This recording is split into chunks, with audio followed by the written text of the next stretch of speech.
Hello guys, I am रेखा। वो कल मैंने आपको प्रेमचंद का करवाया था ना, दो बैलों की कथा करवाया था कल मैंने आपको प्रेमचंद की हिंदी की। तो आज ये मैं आपको अगला सेकंड पैरा बता रही हूँ। सुनो ध्यान से सुनना। एक बालक ने कहा, ऐसे बैल किसी के पास न होंगे। दूसरे ने समर्थन किया, इतनी दूर से दोनों अकेले चले आए। तीसरा बोला, बैल नहीं हैं, वे उस जन्म के आदमी हैं। इसका प्रतिवाद करने का किसी को साहस न हुआ। जूरी की स्त्री ने बैलों को द्वार पर देखा तो जल उठी। बोली, कैसे नमक हराम बैल है, एक दिन वहाँ काम न किया, भाग खड़े हुए। जूरी अपने बैलों पर यह आक्षेप न सुन सका। नमक हराम क्यों है, चारा दाना न दिया होगा तो क्या करते। स्त्री ने रोब के साथ कहा, बस तुम ही तो बैलों को खिलाना जानते हो, और तो सभी पानी पिला कर रखते हैं। जूरी ने चिढ़ाया, चारा मिलता तो क्यों भागते। ये सब बैल इसलिए भागे थे ताकि उन्हें अपने मालिक से बहुत प्रेम था, वो उनके बिना रह नहीं पा रहे थे, इसलिए वो वहाँ से भागे थे। लेकिन ये बात वो उसका मालिक समझा, लेकिन उसकी जो मालिक की जो मालकिन थी वो नहीं समझ पाई इस बात को। तो वो स्त्री चिढ़ी, भागे इसलिए कि वे लोग तुम जैसे बुद्धुओं की तरह बैलों को चलाते नहीं हैं, खिलाते हैं तो रगड़ कर जोतते भी हैं। ये दोनों ठहरे कामचोर, भाग निकले। अब देखूं कहाँ से खली और चोकर मिलता है। सूखे भूसे के सिवा कुछ न दूंगी, खाए चाहे मरे। वहीं हुआ। मजूर को कड़ी ताकीद कर दी गई कि बैलों को खाली सूखा भूसा दिया जाए। बैलों ने नांद में मुंह डाला तो फीका फीका, ना कोई चिकनाहट ना कोई रस, क्या खाए। आशा भरी आंखों से द्वार की ओर ताकने लगे। जूरी ने मजूर से कहा, थोड़ी सी खली क्यों नहीं डाल देते हो, मालकिन मुझे मार ही डालेगी।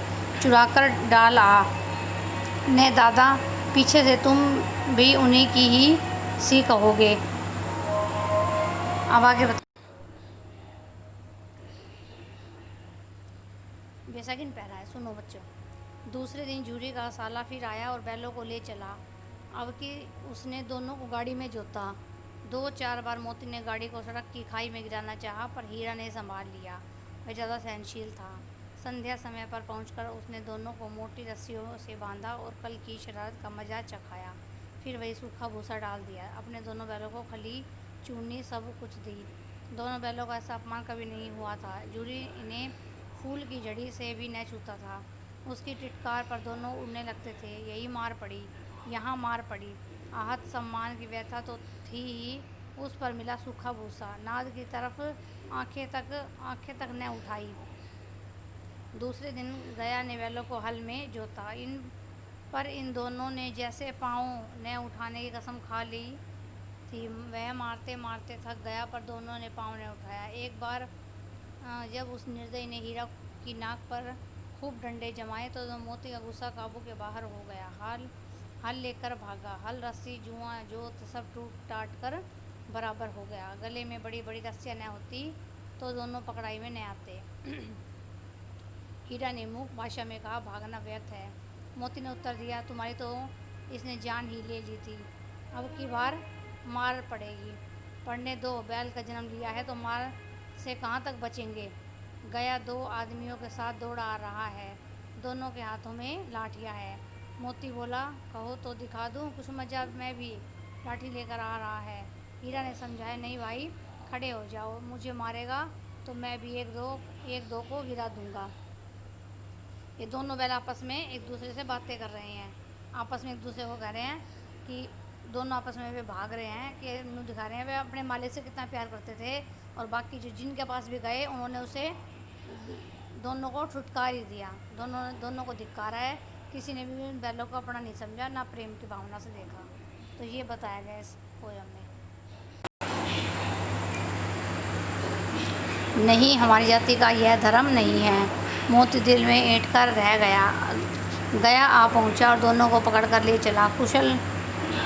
कुशल हुई कि उसने इस वक्त मारपीट मारपीट न की, नहीं तो मोती भी पलट पड़ता। उसके तेवर देख कर गया और उसके सहायक समझ गए कि इस वक्त टाल जाना ही मसलहत है।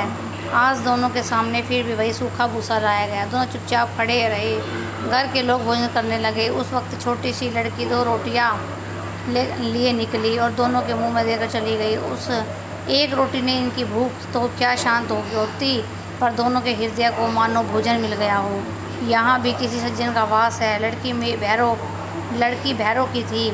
उसकी माँ मर चुकी थी। सौतेली माँ उसे मारती रहती थी, इसलिए इन बैलों से उसे एक प्रकार की आत्मीयता हो गई थी। दोनों दिन भर जोतते जाते, डंडे खाते अड़ते, शाम को थान पर बांध दिए जाते और रात को वहीं बालिका उन्हें 2 रोटियां खिला जाती।